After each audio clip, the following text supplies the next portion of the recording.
Nipah virus kills 12-year-old boy in India. Raising outbreak concerns. The Nipah virus is already on the world. Health officials in India are scrambling to prevent the spread of a potentially deadly virus with pandemic potential. And in this case, the virus is not the COVID-19 coronavirus. It's the Nipah virus, which hasn't caused a pandemic yet since it was first discovered in 1999. But, as they say in the minor leagues and local theater productions to up-and-comers, it's got potential. Early on Sunday, a 12-year-old boy in Kerala, a southern state in India, tragically died from a Nipah virus infection after he had spent about a week in a hospital. He was originally admitted for a high fever, but his condition progressively worsened as he began exhibiting signs of encephalitis, which is inflammation and swelling of the brain. When testing of blood samples sent to the National Institute of Virology revealed the presence of the Nipah virus, officials knew they had to move quickly to prevent the virus from spreading any further. Contact tracing efforts are underway with all close contacts being quarantined. The boy had come into contact with a total of 188 people, with 20 of them considered high-risk close contacts.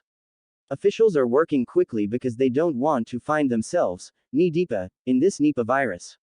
The virus, which is a member of the Paramyxoviridae family genus Nipah virus, is already known to be a dangerous virus.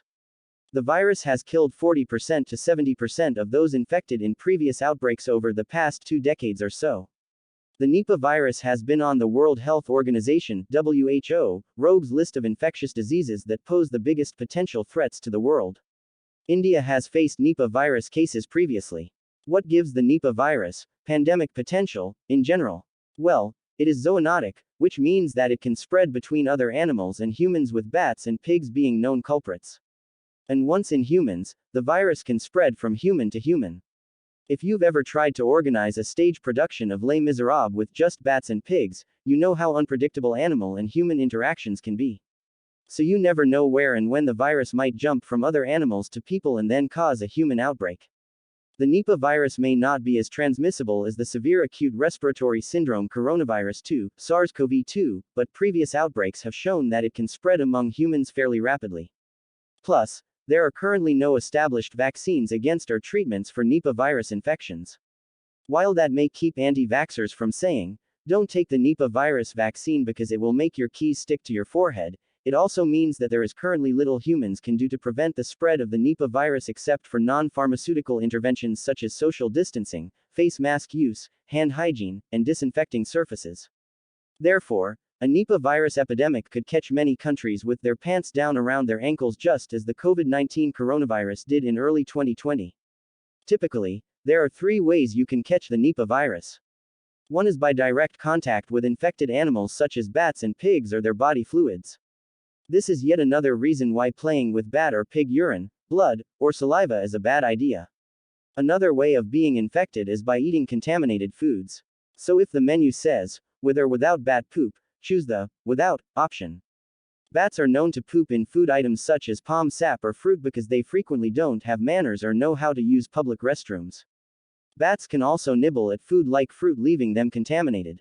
So avoid anything that looks partially eaten and forego that intimate dinner with bats, regardless of how much you want to recreate that Lady and the Tramp scene with a noodle and a bat.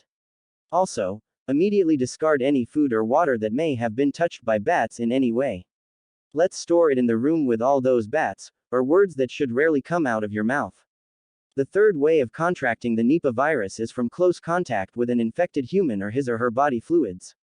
Again, it's risky to play with any body fluids such as nasal or respiratory droplets, urine, and blood, regardless of whether they're from humans or other animals. It shouldn't be comforting to hear the words, "Don't worry, it's only human urine," when someone throws such a liquid in your face, for example. Public health experts have known about the Nipah virus since 1999, when an outbreak in Malaysia and Singapore ended up infecting nearly 300 humans and killing over 100 in Malaysia and Singapore. Pigs were involved as well, as over 1 million pigs were culled in efforts to stem the spread of the virus.